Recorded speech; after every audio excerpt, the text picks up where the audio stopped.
Hello and welcome to the World Wanderers podcast. My name's Amanda. My name is Ryan. And we're your hosts for today. And today we're going to be talking about Iguazu Falls. Foz de Iguazu. Yeah. So Iguazu Falls is in both, it borders Brazil and Argentina. So we can't just put it in one location because it's kind of in both. Yeah, and Paraguay is right in the neighborhood as well. Yeah, we're not talking about Paraguay though. Fuck you, Paraguay. Ooh, dramatic. I don't know if that was necessary. More like go away. Is that your last one? Do you have any more? Well. Just see what comes up later, maybe? Maybe. Okay. So Iguazu Falls is one of the top things to see in South America. It's definitely one of those items that makes the bucket list for people who are traveling around in South America, and something that people will go down specifically on a vacation to see. It's become so popular because it's... What? It's really wet. Because it's really wet. It's growing in popularity because of its wetness. Ew. No, it's because of its size. So it is the sixth largest waterfall in the world based on actual amount of water. So that's based on average annual flow. Oh, this just is gross, isn't it? And the waterfalls average from 60 to 82 meters high. And there's actually hundreds of them because it's divided by different rock formations. So there's different areas where you can see different sized waterfalls. It all comes from the same water source though. But that's Iguazu Falls. Thanks for listening. Just kidding. So why are we talking about Iguazu Falls in this podcast episode? Because it's one of the biggest waterfalls in the world. Duh. Yeah, and it's one of the main stops on the trail around South America for most people traveling. Yeah, like if you're going to Brazil or Argentina, you're probably going to make a stop in Iguazu. You're probably going to find a way to get there. It is kind of out of the way because it's in sort of this like sort of westernmost tip of Brazil and then kind of like northeast-ish in Argentina. It's not really like on the Gringo Trail per se, but it kind of makes the Gringo Trail because it's such a big attraction to see. But it is a bit of a journey to get there because you do either have to take a flight from somewhere or a long bus ride to or from one of the other more popular cities. Yeah, and it seems like a lot of people go kind of on their way, like from Argentina to Iguazu Falls and then carry on into Brazil. What we did, we flew from Salvador de Bahia to Iguazu, and then after Iguazu, we bussed all the way back to Florianopolis. That was like a 14-hour or so bus ride. That turned into a 17-hour bus ride. Yeah, and Salvador is in sort of like, it's like northern Brazil, on the coast, or northeastern Brazil.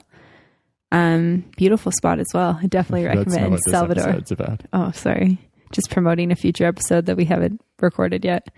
Yeah, so if you don't know what Iguazu Falls, it's called Foz de Iguazu. I'm so worldly and cultured. In Portuguese. I didn't really know anything. I'd never heard of it before. And before we were there. And you were kind of more up to date on what the things to do were. And you were like, oh, we got to go here. And I was like, okay. Yeah, it's sort of like, I don't know. I did one of those like Google searches. It's like top things to do in South America. So it's like Salt Flat. So Salar de Uyuni comes up, Machu Picchu, Iguazu Falls. Like that's right up there with those sort of attractions. So if you haven't heard of it before, that's why we're talking about it. It's kind of a big deal. And if you have already done the lame Google search that I did, then you probably already know about this. So we'll give you a little bit more information about our experiences there and what you could expect when you actually get there. Yeah, and it's really quite spectacular. Just gigantic waterfall. And it's not like Niagara Falls or something where it's just one big waterfall. It's kind of got like all these other sections and like steps and coves and it's shaped like a J, apparently. Like you obviously can't tell that when you're in it, but it's just, if you were to see it from an aerial view, it's actually shaped like a J. And then it's it's actually either side of the river is Argentina and Brazil. So One day you can go on the Brazilian side and you kind of get this, you get a better like view of the whole thing from the Brazilian side. You walk along the edge and can see it all. And then on the Argentinian side, you don't get quite the same view of the whole thing, but lots of cool other areas to explore. Yeah, and we kind of heard, like, we kind of were talking to people as we were, telling people that we were going, and a consistent thing was we heard, oh, the Brazil side's better. Like, go to the Brazil side. And the view from the Brazil side is spectacular. You get a really good overall view from that side, and you can get to sort of the main point. It's called the Devil's Throat, and you can walk out on this sort of like bridge-like thing. What would that be called? Walkway. I guess, okay, yeah, supported walkway over top of the falls, and you get a really spectacular view of Devil's Throat, which is sort of the main area of the falls that you can't get on the Argentina side. I think it's the most intense area of the falls, right? Yeah, you get like pretty wet there. It's like you can just, all you hear is water roaring. It's pretty cool. But the Argentinian side has way better infrastructure. Like the walkways are way more set up. You can, on the Argentinian side is where you get like the better boat tours. So if you want to actually take a boat and go into the waterfalls, which is a pretty cool experience, that side's a little bit better for that. Yeah, I don't think you can do that because I think most of the waterfall is actually in Argentina. Yeah, so 80% of the falls is in Argentina and 20% is Brazil, which is why Brazil makes for the better viewpoint, because you can see more of it from Brazil, whereas you're more in it on the Argentinian side. Mm-hmm. And so when you go to check out Iguazu Falls, you have two options of where to stay and where to go, Brazil, Argentina. But the Brazilian side has a much larger, much more developed city.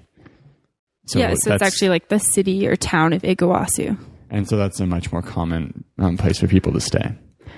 Yeah, and it's important to keep in mind, depending on where you're from, if you are Canadian like we are, or if you're American or Australian or British or from the UK, you do need a visa. Are you sure British people I'm actually not sure about British. I think I'm wrong about British. If you're just be Canadian and American. Yeah, if you're Canadian or American, I know for sure, you need a visa to go into Brazil, and you actually need to get that before you leave your home country. So if it is something that you're considering, make sure that you do. If you're from any country, I would just look online beforehand about the visa information. That's a pretty good travel tip in general if you're traveling in a foreign country, to check your immigration sort of. Yeah, and also for Canadians, if you're going into Argentina, you have to pay a reciprocity fee before you can do that. Yeah, and that's the same if you're American or Australian. You do owe that reciprocity fee that you can do once you're there, but you do need to show that document in order to get into Argentina. And that was actually, we kind of had a bit of difficulty with that.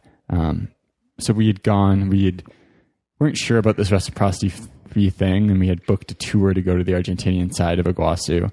And then the night before, we paid our reciprocity fee, and we're like, okay, we have to print this thing off the Argentine government website to prove that we've paid it. Go to our front desk at the hostel we're staying at, and they don't have a printer. So then we have to go kind of walking around our area of Iguazu, and it's dark. It was like exactly late too. Area. Like it just wasn't the best time to trying to be finding like somewhere that we could print at. Everything was closed. Yeah, I went by a couple internet cafes that we had found on our map before leaving our hostel, and they were both closed. And then we were just like, oh crap. So we asked people and eventually found one that had just closed, but thankfully the lady there was nice enough to let us print our reciprocity fees, which we actually did need to get into Argentina the next day. Yeah, so my advice would be to be a little bit more organized with that if you're going to be crossing from Brazil into Argentina. That was just like a little bit stressful. Good learning experience though. I find that some of that stuff is like, it's difficult to find information on. I would definitely check your government website, regardless of where you're from, beforehand to see what sort of visa things you need for each country. But it's hard to find information. Yeah, and there's a lot of it's confusing because the options when you pay for the reciprocity fee are like, you can buy some sort of 5-year version that allows you multiple entries, or you can do the one-time entry, but we were going in and out twice. So we're like, does this one-time entry thing work? So you're never really certain with that government stuff because they're so inept at everything they do. So did we just get the one entry? I think we did, right? Yeah. Because you have like a year to use it or something. Mm-hmm. Yeah. So how did we plan our excursion at Iguazu Falls? Well, the Brazil side, we didn't really do much in terms of planning. We sort of just showed up in the town. And then the hostel was super helpful there in terms of giving us a map. We were able to take just a public bus. It was pretty cool to be able to go to such a massive tourist spot. And it's just literally like right outside the town. Like I think we took a bus for 20 minutes through the town and out. And then we were just at the falls. And from there, you just pay for a ticket to get in. And there's like a little bus you can hop on, and it kind of just takes you to each of the stops for viewpoints. And we got off at the first one and just walked the whole thing and then walked back. Yeah, and it's like so Iguazu Falls is like the major attraction. So if you go to a hostel there or a hotel, like they know that why people are there. They're there to go to Iguazu Falls. And so they've got all the stuff to get you on trips. And it's like any major tourist place where they just try to add all these other attractions to the main attraction. So instead of just going and looking at the falls, you've got to go do this tour. You can go on a bird thing. You can go on a boat thing. You can go on a helicopter thing. You can bungee jump. You can do everything there. So yeah, you get presented with a lot of options. And that's something to really be aware of with something like Iguazu Falls, because it is so popular that people are just, they see this opportunity for other ways to make money and they kind of just do that. If you're a backpacker though, and you're on a budget like we were, you definitely don't need to take any of those tours. On the Brazil side, it's very easy to just do it all on your own. So we had 2 days there. We spent one day on the Brazil side, more of an afternoon really. And then we did the next full day on the Argentinian side. Mm-hmm. So do you want to talk about the Brazilian side and what that's all about, and then the Argentinian side? Yeah. So basically, like I said before, we took the bus onto the Brazil side. Just a public bus. Yeah, just a public bus. And then you get off there, you buy your ticket, and you can basically start walking. No, sorry, you jump on a bus that's like on the park, like in the national park, and it just drops you off at different viewpoints. So we started the first one and then we just walked our way along. Yeah. So there's, once you're in the park, it's kind of one of those like double-decker tour buses. And there's like, I can't remember what the spots are. There's like some sort of animal stuff and something else. And then at like something like the third stop is where you could get out and kind of start walking and can start to see the actual waterfalls. Yeah, and just basically as you start walking along the path, I think it's about 1 kilometer. It's not super long, but kilometer or two, not far. It's just a concrete path sort of on the edge of the falls. You just get different viewpoints, and the further you go, the better the view seems to be because you get more into the falls. So it's pretty cool to see that progression, especially seeing it for the first time.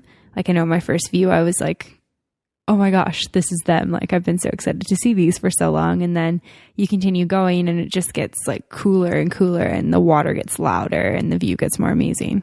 Yeah, that was a good experience, how you kind of get to see it from a distance, and then you're walking along kind of the edge of the river, kind of at an elevated point on a pathway, and you'll see like break through the trees. Oh wow, there's the waterfalls from a distance, and you kind of get closer and closer, get better and better viewpoints, and then eventually get to the Devil's Throat, where you can go on this walkway and you're kind of on like a step about halfway up the waterfalls, and you get this really cool view, kind of up and down. Yeah, and we took some pretty cool photos there, so we'll definitely post some for you guys to check out.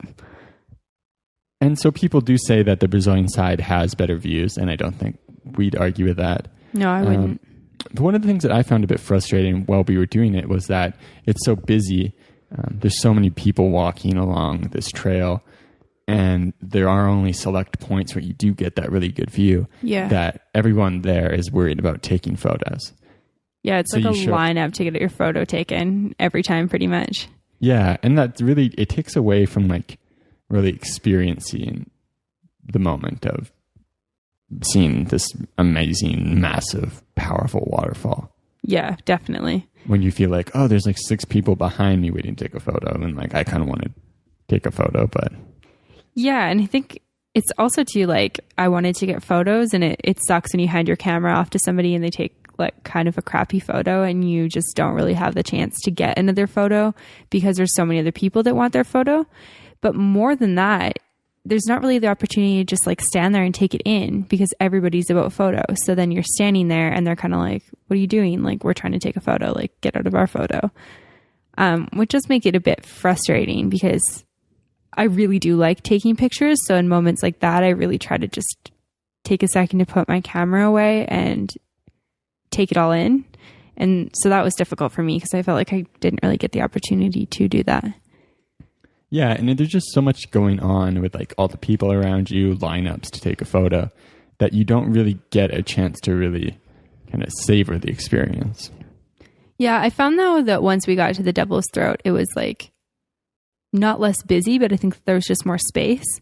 I felt that we did have the chance to kind of just stop and just like take in the waterfall at that point. Yeah, so once you are in kind of at the waterfall on the Brazil side, you walk out on this kind of metal like plank walkway. Yeah. And there's mist and spray from the waterfall shooting up and you're getting kind of soaking wet.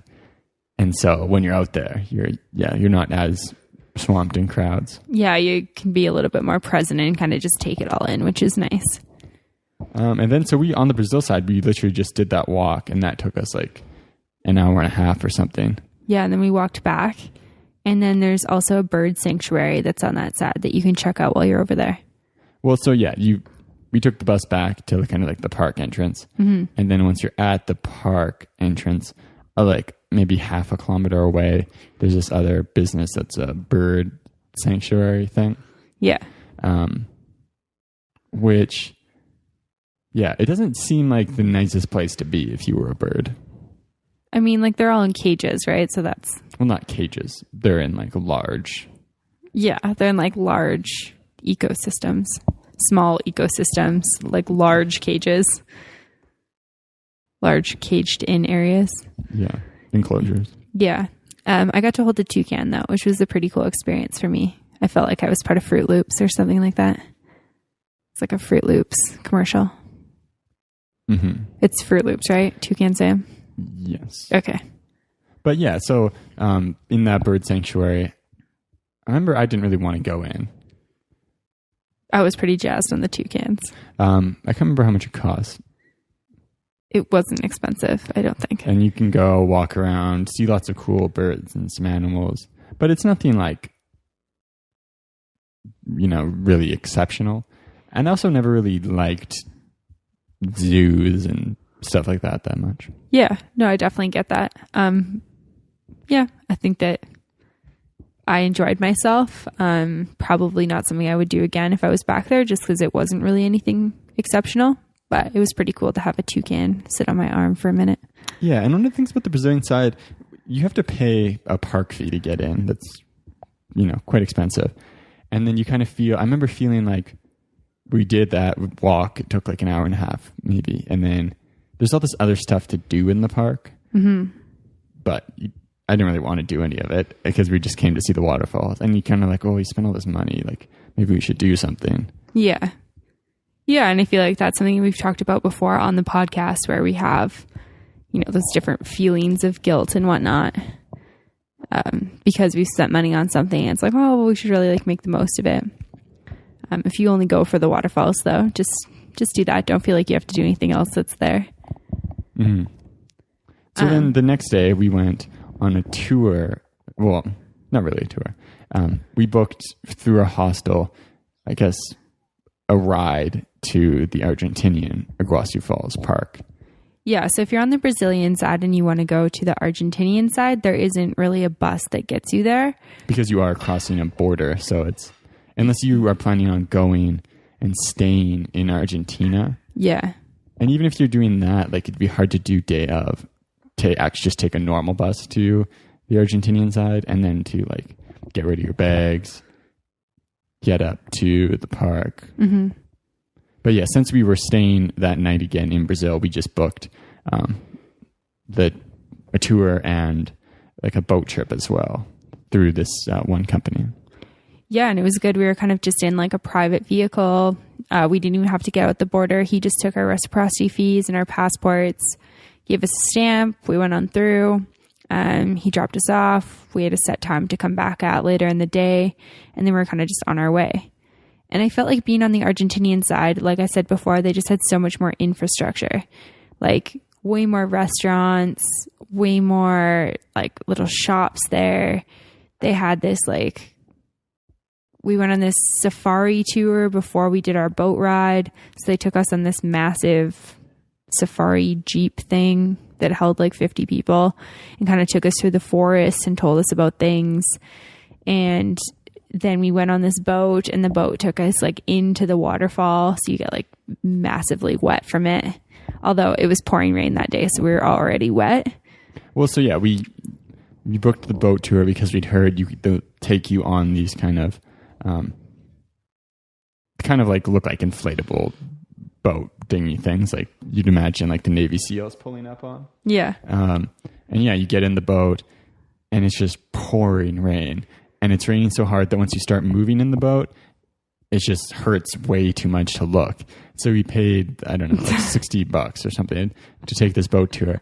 And we you closed can't our even eyes look for most of because it. it's too painful. Everyone just has their heads down. Because you can do a short boat ride, which just takes you kind of straight into the waterfall and out. And we paid for the longer one because you're supposed to get a better view of things. This is one of these things we got upsold on it. We're like, oh, we kind of just want to like go in and out. And they're like, oh no, you get way more value for your money if you do this long one. We're like, okay. Yeah. So then we did the long one. Didn't see anything because it was pouring rain so hard. And then you do cruise up in the boat and kind of tuck right into a waterfall and just get blasted with water. But it's a pretty cool experience. Yeah, I would say so. I think that was definitely worth the money. I think maybe I would do the short one next time. Yeah, definitely do the short one. I don't think I really needed to see anything else. But it was fine. Like, it was rainy. We were going to get wet anyways, so it's just kind of the same, I guess. But there's just that's an opportunity where we kind of got upsold on something that if we were really thinking about, what is really intriguing to us about this thing? Oh, it's just kind of going into the waterfall. Yeah. Maybe we should just buy the short one then. Yeah, no, you're completely right about that. And then what else do we do on the Argentinian side? There's lots more pathways to walk on. Yeah, so Argentinian side is there's just a lot more to do, really. Like a whole bunch of different spots to view the waterfalls. You can take a train that kind of takes you out to like the farthest point on the Argentinian side, where you get a really nice view of the waterfalls, and much more pathways to walk on and have like different experiences of different viewpoints of the waterfalls. And yeah, I think it's significantly bigger. Yeah, and because it is much more spread out, you do have like a bit more of a sense of like calm and peace. And while we were there as well, since it was pouring rain, a lot of people ended up kind of like hiding out and maybe not even showing up at the waterfalls. So when we got out to the best viewpoint, which is the one you take the train to, it was actually quite quiet and nice. Yeah, it was definitely a lot more pleasant on the Argentinian side because there were so many more viewpoints. It seems like we barely ran into people. There was no like fighting for photo opportunities and that sort of thing, which was super enjoyable. I think the day on the Argentinian side was really nice for us outside of getting completely downpoured on. Mm-hmm. And then like there's other stuff that we didn't do, like helicopter tour, which I heard is pretty cool, but obviously not, not obviously, but not in our price range. And there's some other tour options and all sorts of bungee jumping, skydiving, stuff like that you can do in Iguazu Falls if you are on like a shorter trip with a higher budget looking for some cool experiences. If that floats your boat, get it. Because you can take a boat. Just don't mind me. That would work better if we were talking about a boat trip. I know, I got too keen. I just wanted to say it. I should have put some context for that. Anyways. Yeah, so if we were to be talking to ourselves before we went to Iguazu Falls, what would you recommend to do differently? Probably do the shorter boat trip. I would recommend that. Other than that, I probably wouldn't change very much. Would you? What would you do? Yeah, so for us, we had the time and we were planning on going back to Florianopolis afterwards. Florianopolis. So yeah, it worked out all right. I would definitely consider, especially if you're someone who's not, if you're on a Brazil trip, let's say, and you got a Brazil visa, don't bother spending the money to get the Argentinian reciprocity fee, I would say. Like if you're not going to Argentina. Yeah. Yeah, actually, that's a really good point. And if you're vice versa, like if you're only going to be going to Brazil to go to Iguazu Falls, I'd say just do the Argentinian side because... Especially that way. I think that And especially if you're Canadian like us and you have to arrange your visa beforehand because it's not cheap. We don't live in a city where there's a Brazil consulate, so we had to pay to get our passports shipped off to Vancouver, which is the closest consulate for us. So if you have to go through that whole process and it's time consuming, I would probably just not do it unless you're going to be spending some actual time in Brazil. It's not really worth it just for one day. That's a really good point. Yeah, and it's everyone says the Brazil side's better when you're talking to people, but I think I really enjoyed our time on the Argentinian side. Yeah, I think the view of the falls is a little bit better from the Brazil side, but I think everything else is better on the Argentinian side. Even the view though, like, you get a better view of the falls, but you're not really missing anything by just being on the Argentinian side, I don't think. It's not like you don't see the waterfalls. You see them. Like, if you're walking around for a whole day, you'll see hundreds of waterfalls from all different beautiful angles. I don't think you're really missing anything by, choosing one side or the other if that's where your budget's at. Or your time frame. Yeah, and I think because it's kind of like if you look at our route from Brazil, it's like this nice line from Sao Paulo up to Salvador, and then kind of this strange circular loop back where we fly from there to Iguazu and then take an overnight bus to Floripa. And then onwards to Uruguay. Yeah, I feel like we could have done a much better job of planning. I think it would be nicer if you had it kind of maybe you're in Argentina, you go to like Cordoba, then you take an overnight bus to Iguazu, you're on the Argentinian side for the night, do that, move on to Brazil. Yeah, or even like you continue onwards up to like Salta in Argentina, just depending on your route. Well, I'm saying to go to Iguazu Falls. Oh, yeah, okay. I gotcha. But you can, because you can go from just in Argentina, go to Iguazu and then continue on back in Argentina. Yeah, definitely. Just depending on your route. And something too to keep in mind is like, that was one of those flights just because it connected with, we actually had booked flights from Ecuador over to Sao Paulo and then to Rio de Janeiro for Carnival. And we got this like better deal by booking a few different flights. So our Salvador to Iguazu flight had been booked like before we even left Canada, just because it worked out with pricing. And something that I didn't really realize in the time of planning is that really like how big South America is. Like obviously you can look on a map and see like, okay, yeah, it's a big continent. But do your research based on what your route is, because it may not look that far, but sometimes when it doesn't look that far, it's, a 15 to 20 hour bus ride, and really consider if that's something that you want to do and just think about your route in terms of that. Yeah. And within Brazil, you can get some pretty reasonable domestic flights. Yeah, definitely. So that's definitely an option, because the buses in Brazil compared to Argentina and Peru are usually worse, like quite a bit worse. Even Bolivia. They're better in Bolivia. Yeah. So you can fly Sao Paulo, Iguazu, Sao Paulo, and then. Yeah, for sure.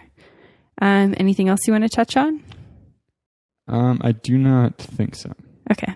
Go to Iguazu Falls. Yeah, and it is cool. It was one of the highlights of our South America trip for me, for sure. And it's cool because Paraguay is right there. And even though I did say fuck Paraguay earlier, I didn't mean that. Well, you've already turned people off who like Paraguay, so. Our Paraguayan audience is very upset. Yeah.